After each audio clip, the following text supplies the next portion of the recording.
Happy holidays. And Merry Christmas. So we have a super fun video. We are going to show you how to make this amazing giant chocolate cookie. I'm gonna have to zoom this in. On this thing. It's so amazing. Look at that texture and look at that. Oh gosh, it smells like rich chocolate cake. I'm so proud of it because I've been working on trying to figure out how to make a healthy version of this forever. We had one at a local coffee shop a while ago. It was amazing, but as a 1 year treat, I had a little bit, like a bite, and because it had regular sugar in, and I think I could have one bite because it was like, woo, too much. So this is all natural, gluten-free, no sugar, just artificial sweeteners, yeah. Just artificial sweeteners. So healthy. Just some natural sweeteners. Natural sweeteners. Yeah, so if you guys don't know us, I'm Dr. Holly Waite. My husband I'm Sebastian.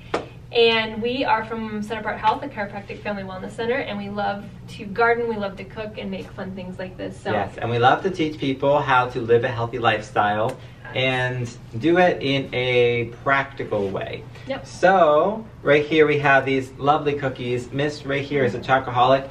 I'm not a super fan of chocolate, but these cookies I actually love. I don't know him sneaking these, so why I end up eating so many of them, but they're so good. Yeah. But these I actually really do like. Yes. The texture on the outside is like a crispy cookie, but the inside is chewy, like, I don't know, it's just like a bite. Like if you think of a chocolate chip cookie, how it should be, that's what these are like. Yes. And I like to make them big because they just have more of that chew, and they're just fun. I mean, look at the size of that cookie, look at the size of her face. Like, it's pretty close. And honestly, we have an event. I made these a little smaller. Usually they're bigger. So she makes them at home really big. So those of you that are local, we're actually tomorrow, Thursday, and Friday, we're going to carry these at our little bake shop. Not really a bake shop, but at our office, we're going to carry them for people to have healthy treats. Our holiday bake shop. Our holiday bake shop. Healthy treats. Obviously, if we go all healthy in terms of like keto and this and that, these are not keto because they do contain coconut sugar and a tiny bit of maple syrup, which is what we use. But you could make them keto with monk fruit easily. Very easily. Very easily made keto.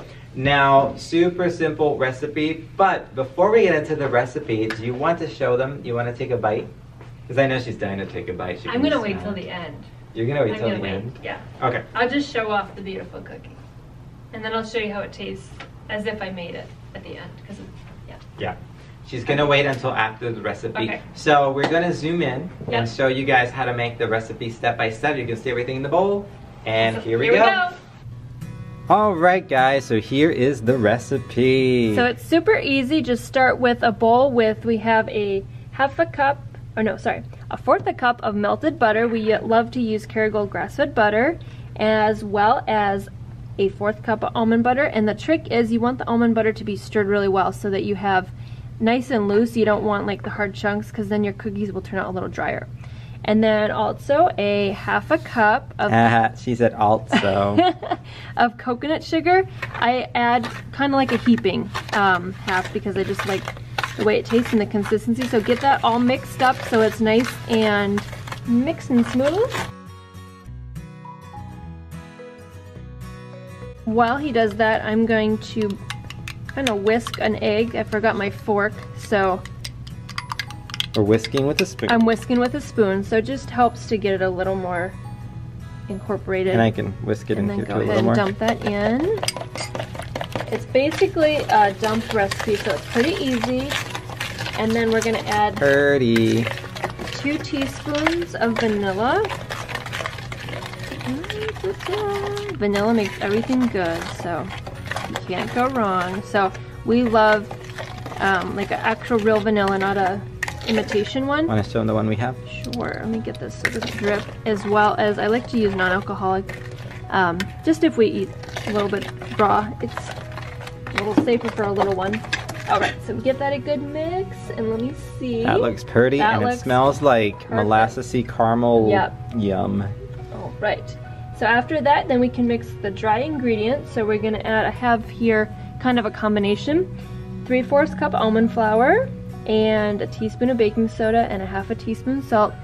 Plus, I also added 2 tablespoons of arrowroot. So this is a recipe I found, and then I modified it. So trying to remember all my modifications. If you haven't used arrowroot powder before, it's a starch. So if you are gluten-free or you want to go gluten-free and you want to learn how to thicken sauces, or you want to go even corn-free as well, instead of using, cornstarch, you can actually use arrowroot powder. It's a lot healthier starch.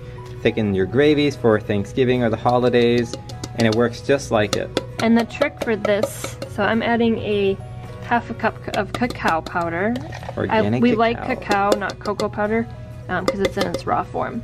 And the thing with arrowroot, the trick with this cookie is, that's really fun, if you add arrowroot to a baked good, it almost makes it chewy slash a little bit crunchy. So it gives it, that's why I add 2 tablespoons, because it makes it from like a cakey to a little bit chewy crunchy that you want that perfect cookie to be. Yep. And this looks a little dry, but it's going to take a second to soak it all in. Yeah, it needs to hydrate, and it's a really thick dough. So don't be afraid if you see like, oh my gosh, my dough is so thick and I can't get it stirred. It'll be okay. And then you add about, I usually just use splashes, I don't usually measure it, 2 to 3 teaspoons of maple syrup. And you can add that at the beginning too with the other liquids. Okay, I'm gonna go ahead and stir this and we'll come back when it's all ready. Okay. Okay. So now we're gonna add a half a cup of chocolate chips, and I actually add a little less, and I'll show you why. So there's the chocolate chips. We like to use Lily's because they don't have any sugar in it. So those are the Lily's, I think, baking or semi-sweet chocolate chips. Look how beautiful it looks. So it's gonna look really thick like that, almost like a plop kind of thing where it's really stiff. So that's exactly what you want it to look like. Isn't that pretty? I'll show you here. Let's see if it zooms in. Very, very thick. Yep. But it makes for a crispy, slightly crispy on the edges, chewy cookie. Yep.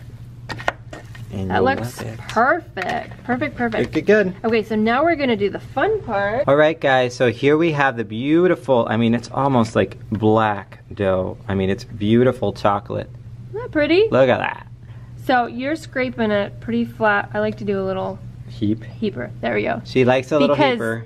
So the trick is these cookies are just fun and you need to make them big. So usually I do a scoop and a half of this big cookie scoop.